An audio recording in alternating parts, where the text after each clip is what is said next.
Alors bonjour à tous. Connaissez-vous l'histoire de Rosa Matilda Richter, de son nom de scène, Zazel? Hmm. Elle est née en 1860. C'est une Anglaise.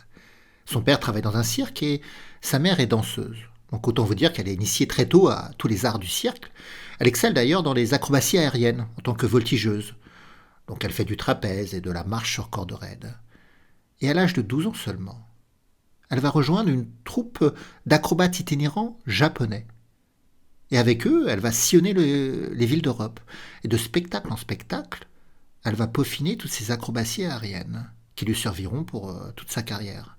Et alors c'est assez amusant parce qu'il y a un journal d'époque qui se méprend sur Zazel. En fait, ils vont croire que c'est la première fille japonaise à fouler les terres européennes. Alors que non, en fait c'est une Anglaise.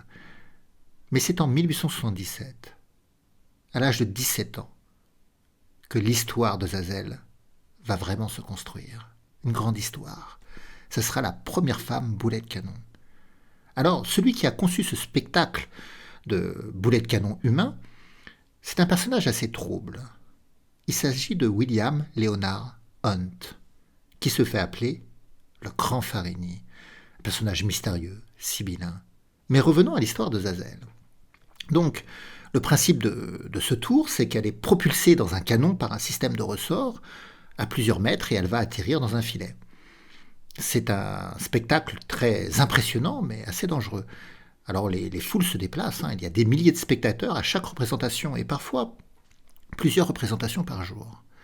Et même le futur roi d'Angleterre, Édouard VII, est venu à plusieurs reprises. Alors les journaux d'époque en parlent, mais comme je vous l'ai dit, c'est quand même assez dangereux, elle se blesse plusieurs fois. Mais c'est en 1891, à l'âge de 31 ans, qu'elle va risquer de mourir. Je vais vous raconter ce qui se passe ce jour-là. On est au Nouveau-Mexique et elle fait le spectacle du boulet de canon. Et elle s'en sort plutôt bien. Mais après, elle va faire un autre numéro où elle va donc marcher sur une corde raide, elle a l'habitude de le faire, suspendue à 12 mètres de hauteur. Alors la corde, elle tient, elle est tendue à travers deux poteaux. Et les poteaux, normalement, sont fixés à l'aide de câbles d'acier. Mais ils ont oublié de relier avec les câbles d'acier. Et donc, les poteaux sont instables. Et lorsque Zazel commence son numéro sur la corde, elle sent bien qu'il y a quelque chose qui cloche. Et au moment où elle ouvre son parapluie, et d'ailleurs vous pouvez voir sur la fiche d'époque ce tour où elle commence à marcher sur la corde avec un parapluie, eh bien, ça commence à vaciller. Et elle regarde les techniciens, elle leur fait une sorte de signe pour qu'ils soient alertés en fait. Mais les techniciens ne comprennent pas. Ils n'ont pas compris que le problème, c'est que le câble d'acier n'est pas relié entre les deux poteaux. Et ils pensent au contraire que Zazel veut qu'on tende la corde sur laquelle elle est en train de marcher. Et en fait, ça va être la catastrophe. Puisque les poteaux vont tomber, en fait. Vont s'écrouler. Et donc, elle va tomber par terre, une chute de plus de 12 mètres de hauteur. Elle va tomber sur les mains, les genoux, et les poteaux lui tombent sur le dos. Alors, les techniciens se précipitent pour retirer les poteaux et essayer de la redresser. Et c'est un cri d'effroi. Et le public est terrorisé par ce qui se passe.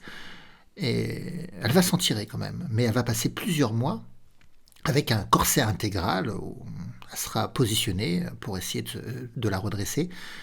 Et donc, les spectacles, pour elle, le cirque, l'acrobatie et les acrobaties, c'est fini, bien sûr. Alors, elle va se retirer avec son mari au sud de l'Angleterre. Et elle finira par décéder en 1937. C'était donc l'histoire de Rosa Matilda Richter, que l'on surnomma Zazel. Au revoir à tous.